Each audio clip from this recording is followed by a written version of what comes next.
Hoje nós vamos para a última mensagem dessa série, e não seria melhor alguém do que Saulo ou Paulo para a gente abrir as nossas Bíblias em Atos 9 e aprender um pouco sobre o encontro de Paulo com o Senhor.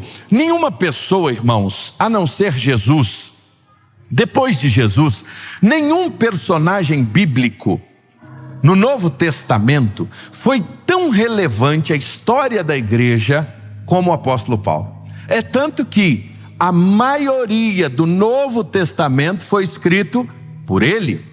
E quando a gente olha a história de Saulo ou de Paulo, e daqui a pouco a gente vai entender esses dois nomes, é interessante que a gente vai ver que mesmo antes de Saulo se tornar um cristão, mesmo antes de Saulo ter uma experiência com Jesus, ele era alguém que conhecia das coisas de Deus. Porque como um judeu, ele foi criado numa das melhores escolas rabínicas que tinham no seu tempo. Ele foi criado aos pés de um rabino chamado Gamaliel. E aos pés de Gamaliel, Saulo cresceu ouvindo sobre Deus, sobre as verdades de Deus. E é interessante que mesmo antes dele ser um cristão, ele era alguém que de alguma forma, na sua maneira de pensar, ele queria honrar a Deus. E alguém que cresceu ouvindo, o que ele ouviu de Gamaliel? Ele ouviu a história do seu povo. E a história do seu povo consistia em quê? Servir a um único Deus verdadeiro. E ele com toda certeza ouviu, baliza, que por muitas vezes o povo de Israel deixou de servir a Deus para servir outros deuses estranhos. Então, quando Jesus, na plenitude dos tempos, chega se apresentando como Messias, como Filho de Deus, imagine isso para a cabeça de Saulo.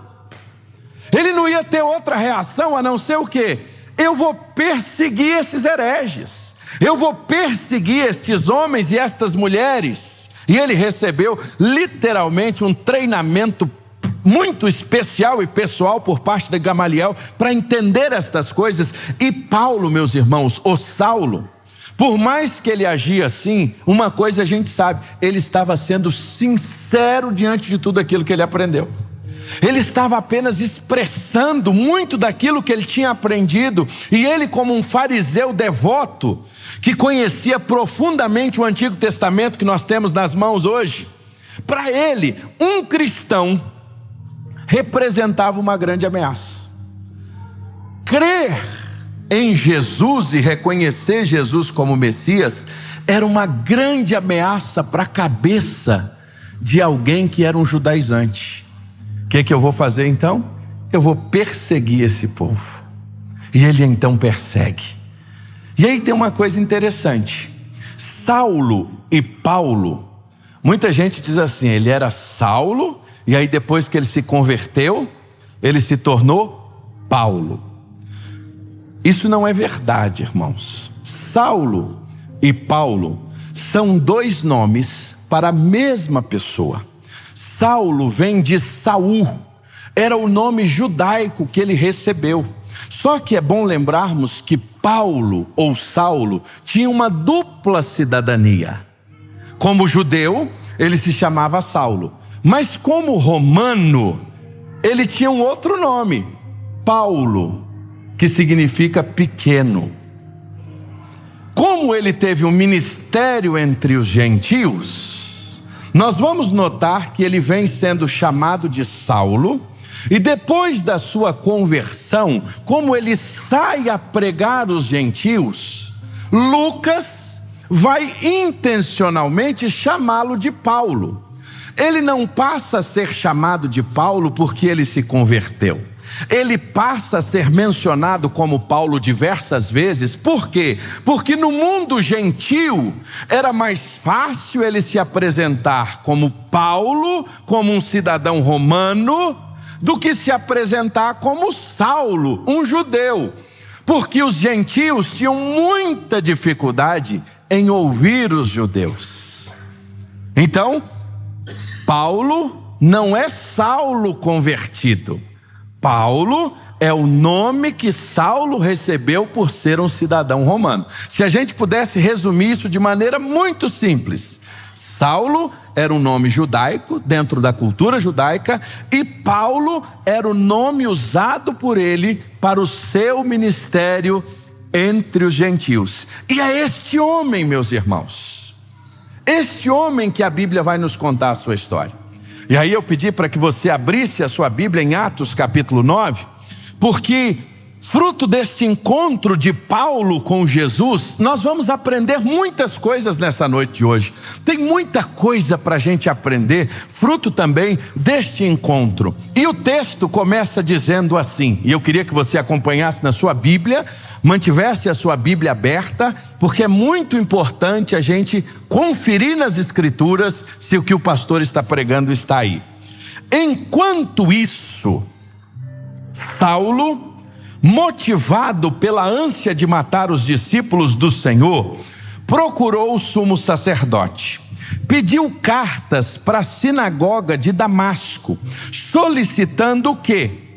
Olha que interessante, solicitando que cooperassem com a prisão de todos os seguidores do Senhor Jesus. Não sei como é que está na sua versão, mas a minha está assim: cooperassem com a prisão de todos os seguidores do caminho, homens e mulheres que ali encontrasse, para levá-los como prisioneiros para Jerusalém. O texto começa dizendo assim, olha como é que é interessante: enquanto isso o quê? O que estava acontecendo no pano de fundo para Lucas dizer assim, enquanto isso? Lá no capítulo 7, nós tivemos o apedrejamento de Estevão. E quando termina o relatório, a história de Estevão vendo a glória de Deus, logo vai dizer que Saulo consentiu na morte de Estevão. Fruto desse consentimento de Saulo e da perseguição dos cristãos em Jerusalém, eles começaram a se espalhar a todas as cidades aonde eles poderiam ir. E dentre estas cidades que eles vão à cidade de Damasco. E quando a gente diz assim, Damasco devia ser tipo assim, Jerusalém, Samambaia, Damasco, Ceilândia, pertinho, não. Era 250 quilômetros, irmãos. A distância de Damasco para Jerusalém tinha 250 quilômetros de distância, ou seja, a perseguição foi tão grande com os cristãos, que eles saíram o mundo da época fora, tentando achar um lugar para que eles pudessem se refugiar. E então o contexto aqui é esse: enquanto isso, ou seja, enquanto os cristãos estavam sendo perseguidos, iam para um lado, iam para o outro se refugiar, Saulo pediu autorização aos líderes de Jerusalém para que ele pudesse ir para a cidade de Damasco. Para quê? Para prender os irmãos que estavam lá e que eram conhecidos como seguidores do... Como é que está aí na sua Bíblia? Do caminho. Por que eles não são chamados aqui de cristãos? Eles vão ser chamados a primeira vez de cristãos lá em Antioquia. Só em Antioquia que eles vão ser chamados. Mas aqui eles são chamados como homens e mulheres do caminho. Por quê? Porque Jesus tinha se apresentado como o caminho. Lembra João 14,6? Eu sou o caminho, a verdade e a vida. Ninguém vai ao Pai a não ser por mim. Jesus tinha se apresentado como o caminho, e de fato Ele é o único caminho que nos leva a Deus. Ele é o único caminho que nos faz adentrar ao Santo dos Santos. Ele é o único caminho que nos traz o perdão, a cura. E aqui esses irmãos estão sendo conhecidos como os irmãos do caminho. Por quê? Porque eles seguiam aquele que é o caminho. E uma coisa tão linda na língua portuguesa, que João 14,6, o artigo é definido, é o e não um caminho. Aqui não são os irmãos de um caminho, porque se ele fosse um caminho, existiriam outros. Mas o artigo é claro, não é indefinido, é definido. Ele é o caminho, não há outro. Somente em Jesus nós podemos ter acesso a Deus. E aí o que acontece? Esses irmãos do caminho começam a ser perseguidos. E Saulo sabia que ali tinha um grupo grande, e ele pede autorização para ir lá perseguir e prender esses irmãos. Só que acontece algo interessante. Ele estava decidido ir para lá. E agora olha o versículo 3. No versículo 3, quando ele estava se aproximando de Damasco, irmãos, 240 quilômetros. Nós não sabemos como ele percorreu isso aqui. Inclusive aqui a gente precisa fazer uma correção, que a gente diz que Saulo caiu do cavalo. Não tem cavalo nesse texto em lugar nenhum, irmãos. Eu não sei de onde a gente tirou isso. Em algum lugar alguém contou essa história e a gente foi repetindo isso o resto da vida, mas não tem cavalo aqui não. Diz o texto no versículo 3 o seguinte: quando se aproximavam de Damasco, olha aí, presta bastante atenção. De repente, o de repente de Deus é extraordinário, né? O de repente de Deus acontece. O de repente, uma luz do céu brilhou ao seu redor, e ele caiu no chão e ouviu uma voz lhe dizer: Saulo, Saulo, por que você me persegue? Ele estava caminhando, não tem cavalo na cena, mas de repente ele ouve uma voz dos céus.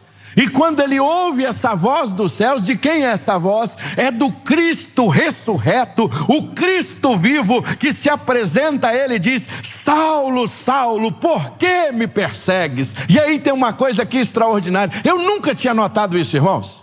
Ele diz assim, irmão Benildes: quem és tu, Senhor? Ele não sabia quem estava falando com ele.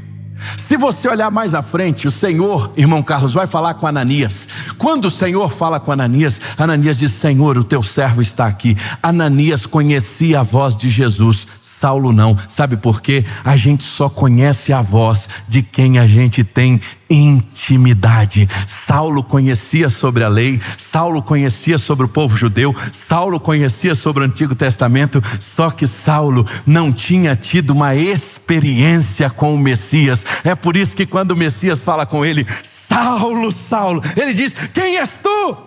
Ele estava perdido, ele estava mais ou menos igual Samuelzinho, quando Deus falava com ele não sabia nem o que dizer. Lembra quando Deus fala com Samuel?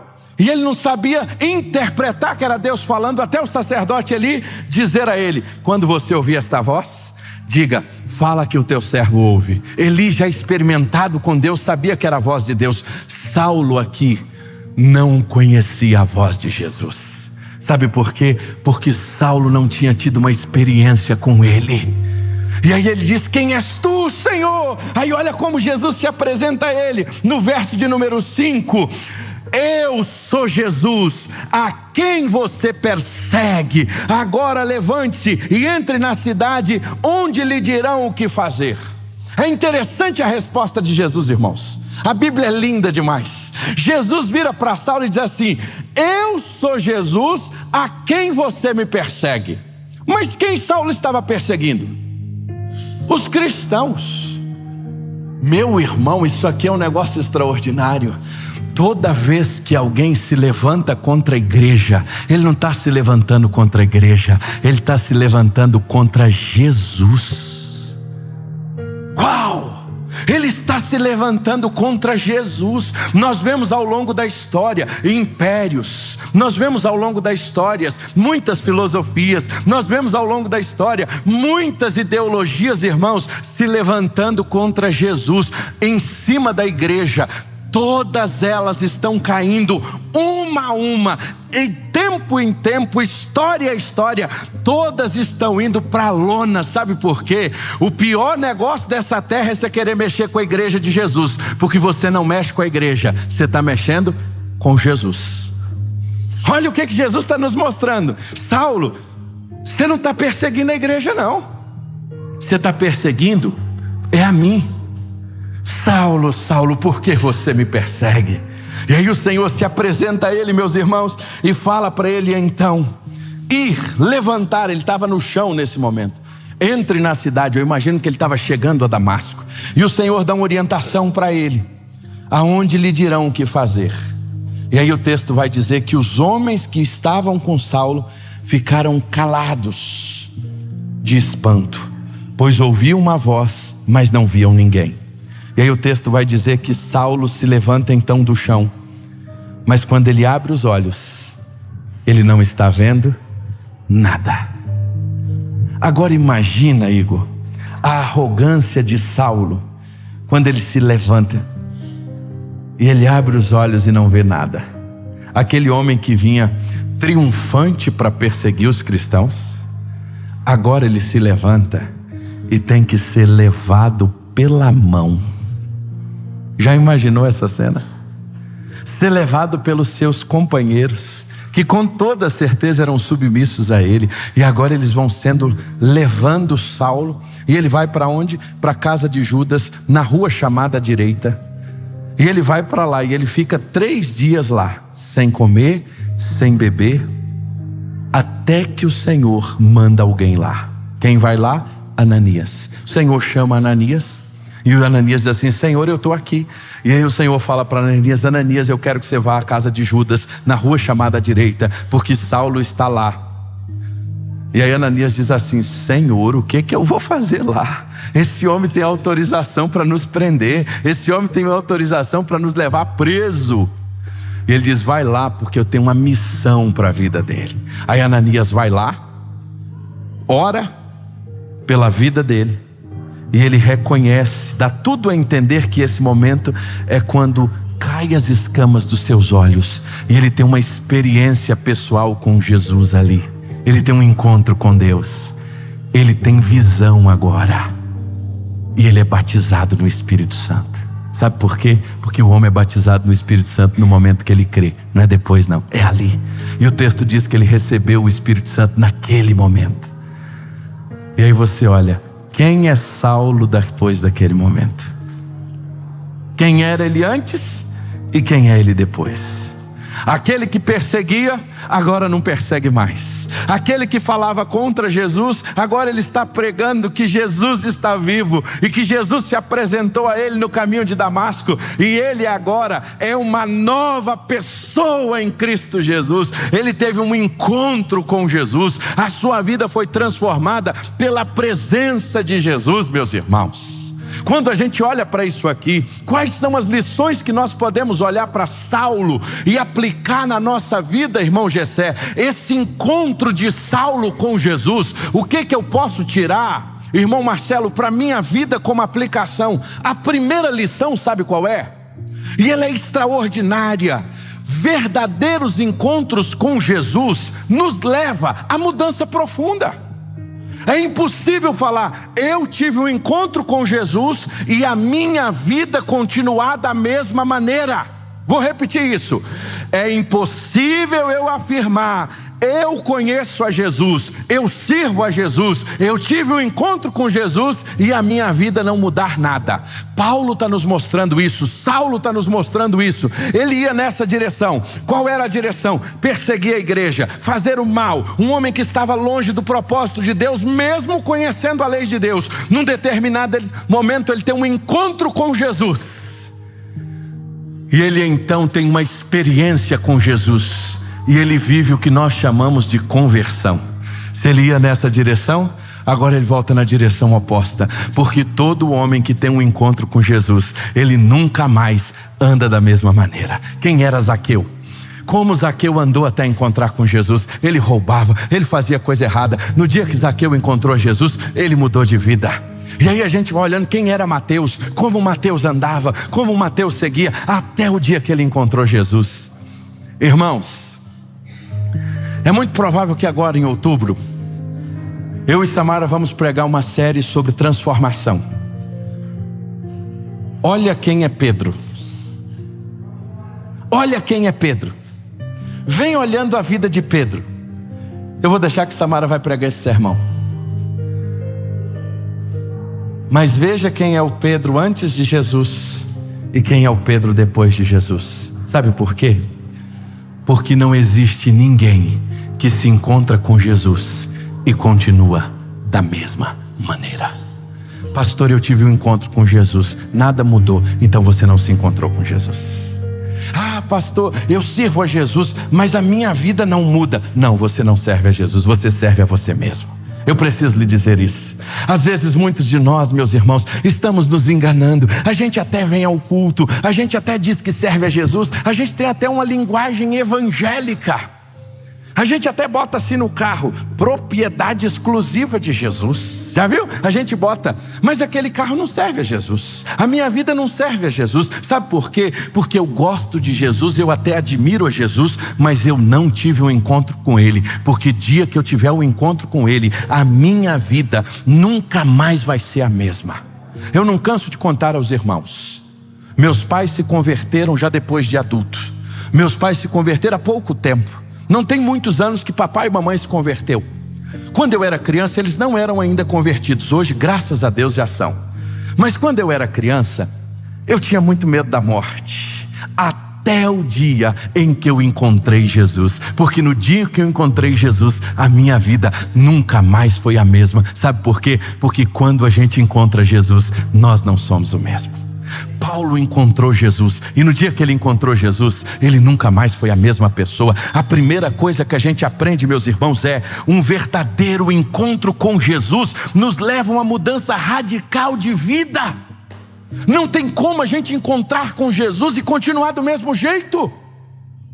Eu me questiono muitas vezes quando a gente diz assim: olha, no Brasil nós somos 35% de população evangélica. Podemos ser evangélicos sem Jesus.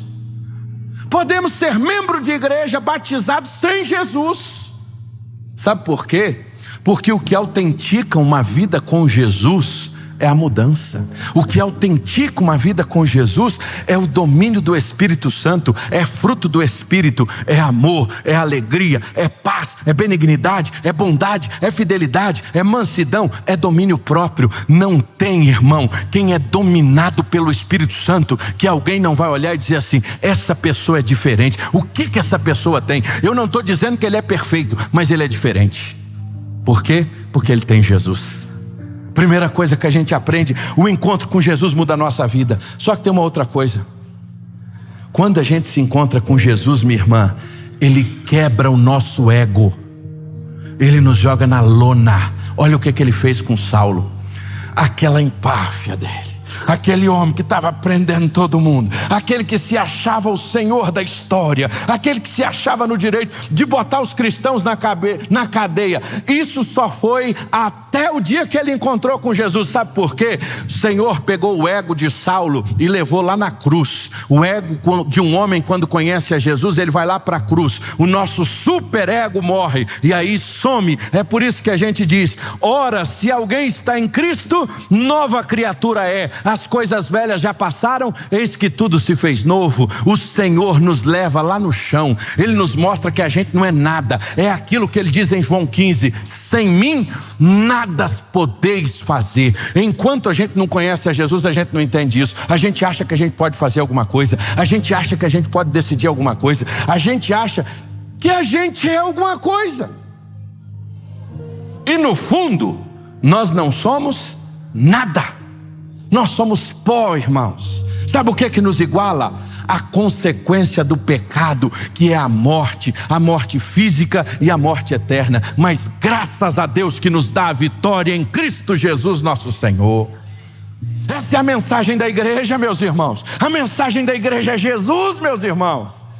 Mas a mensagem da igreja é: aquele que quiser vir após mim, negue-se a si mesmo, tome a sua cruz e siga-me. Às vezes a gente quer seguir a Jesus, mas a gente não quer tomar a cruz.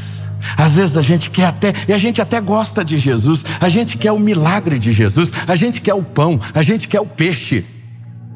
Só que a gente não quer a obediência.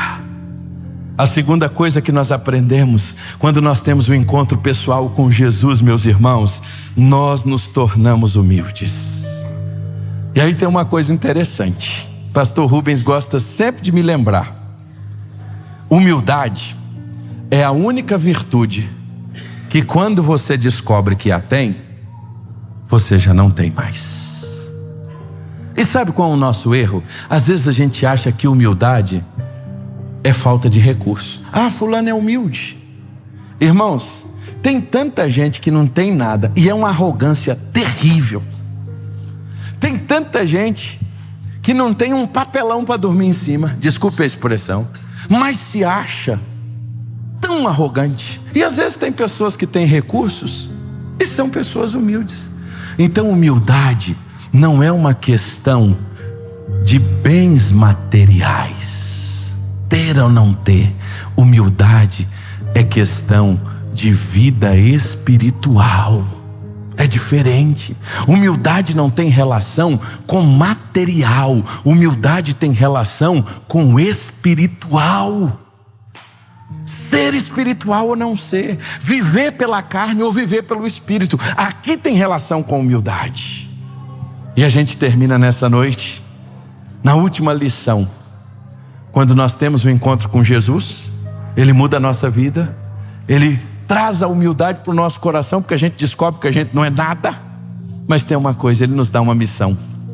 A gente não é salvo somente para nós mesmos. Uma das coisas mais belas no Evangelho é isso. Imagine se Saulo vivesse tudo isso, voltasse para Jerusalém e ficasse só em Jerusalém. Irmãos, esse homem entendeu a missão. Ele teve uma experiência com Jesus e ele parte mundo afora. E ele tinha um testemunho tão lindo que quando a gente chega em Atos capítulo 13, a igreja jejuou e orou. E a igreja pediu assim: Senhor, nos mostra quem é os missionários que o Senhor tem aqui, que é bênção na igreja, para que a gente envie. Porque missionário, irmãos, antes de ser bênção longe, ele tem que ser bênção dentro da igreja. Tem muita gente que quer ser uma bênção lá no Rio Grande do Sul, uma bênção longe, mas não é bênção dentro. Olha o princípio de Atos 13. Olha que interessante. Eles oraram e eles viram dentro da igreja quem era uma bênção. Quem eles escolheram? Barnabé e Saulo. Lembra dessa experiência? Quem eles enviaram? Barnabé e Saulo. Olha que coisa linda. Olha que coisa extraordinária. O princípio da missão sendo estabelecido. Porque quando a gente conhece a Jesus, a gente tem uma missão. É isso que Saulo está ensinando para nós. Nós não nos convertemos ou fomos convertidos pelo Espírito Santo para guardar essa mensagem para nós mesmos. Nós não fomos transformados pelo poder de Deus para viver somente para nós mesmos. Nós fomos transformados para cumprir o que Ele nos mandou fazer. Irmãos, é uma bênção entender isso. E Ele nos manda fazer isso aqui. Ele nos manda fazer isso pelo Brasil. Ele nos manda fazer isso pelo mundo. E Ele vai nos mandando a diversos lugares, indiferente de onde quer que seja. Deus trabalha com um para ficar aqui. Deus trabalha e dá sonhos para outro para ir. Não importa se é aqui ou se é lá. Como a gente cantava quando criança, se é aqui ou se é acolá. O importa é cumprir a missão. O importa é a gente entender o para que Deus nos chamou e fazer aquilo que Deus nos mandou fazer. Irmãos, que coisa linda. Não existe encontro com Jesus sem mudança de vida. Não existe encontro com Jesus que nosso ego não vai lá na lona e a gente de fato reconheça quem a gente é. E não existe quem se encontrou verdadeiramente com Jesus que não vai levantar e dizer: eu vou sair daqui e eu vou contar para todo mundo que eu conheci a Cristo. Isso é maravilhoso, irmãos. Eu quero lhe convidar a ficar de pé. Hoje nós estamos terminando essa série de encontros com Jesus. Hoje nós estamos terminando essa série que está mexendo conosco. E aí eu pergunto a você: qual foi o seu último encontro com Jesus? Se você pudesse olhar assim, na sua história de vida, na sua jornada, qual foi a última vez que você teve um encontro tão pessoal com Jesus, que você disse assim: olha, hoje Jesus me visitou, Jesus falou comigo. Às vezes a gente quer que Jesus fale conosco, irmãos, mais ou menos como Ele se manifestou no início lá com Elias. A gente quer que aconteça o terremoto, a gente quer que aconteça o fogo, a gente quer que uma coisa mirabolante aconteça. Você quer ouvir Jesus? Você quer ter um encontro com Jesus todo dia? Está aqui, ó. Isso aqui, irmãos, está simples. É só a gente abrir a santa palavra de Deus que a gente vai ter um encontro com Ele. Hoje, irmão Jetro, de manhã eu tive um encontro com Ele. Eu estava terminando de ler Juízes e o Espírito Santo me incomodou para que eu continuasse lendo. E estava tão gostoso aquele momento de manhã de leitura da palavra. E aí eu saí de Juízes. Lembra o que vem depois? Ruth. Um livrinho que está ali assim, tão pequenininho, mas que tem uma profundidade, irmãos. Quando a gente olha para a vida de Ruth, o que mais me chama a atenção não é Ruth. O que mais me chama a atenção é Noemi. Se você notar, em 10 anos da vida de Noemi, a vida de Noemi virou de cabeça para baixo.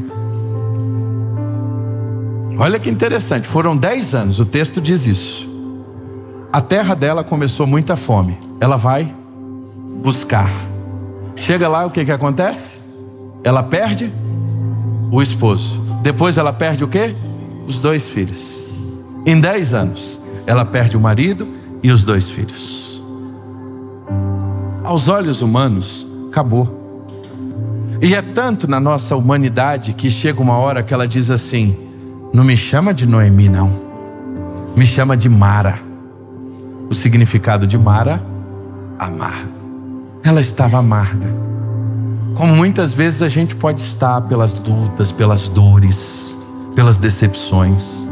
Mas a história não termina aí, a história segue. E ela vai vendo. Ela então fala com as suas noras, e uma das noras decide tomar um caminho, mas a outra diz o seguinte: eu vou ficar com você. E aí tem aquela declaração lindíssima, né? O seu Deus é o meu Deus. E aí elas de fato seguem a jornada, e dali as coisas começam a mudar. Mas interessante que as maiores mudanças não acontecem na vida de Noemi. As maiores mudanças, as mudanças mais aparentes acontecem na vida de Ruth. Mas a gente vai lendo em todo o tempo como Deus muda a vida de Ruth, mas para beneficiar e também cuidar de Noemi. E ela é cuidada. E aí aparece a figura de Boaz, o resgatador, aquela história lindíssima. Irmãos, hoje de manhã Deus falou assim comigo: fica tranquilo, assim como eu cuidei de Ruth, eu estou cuidando de você. Assim como eu curei Noemi, eu tenho poder para curar o seu coração de toda e qualquer situação. Hoje eu encontrei com o Senhor. Eu saí daquela mesa com alegria tão grande, irmão Jetro. Sabe quando você está sentado num lugar que você tem a certeza e o sentimento que Jesus estava ali com você? Foi isso a minha manhã hoje. Não foi assim o céu se abrindo, não, o anjo não desembanhou uma espada de fogo, né? Assim não teve um redemoinho. Teve o quê? Uma experiência com Deus em ouvi-lo na palavra. Qual foi a última vez que você teve uma experiência com Deus? Qual foi o seu último encontro com Deus?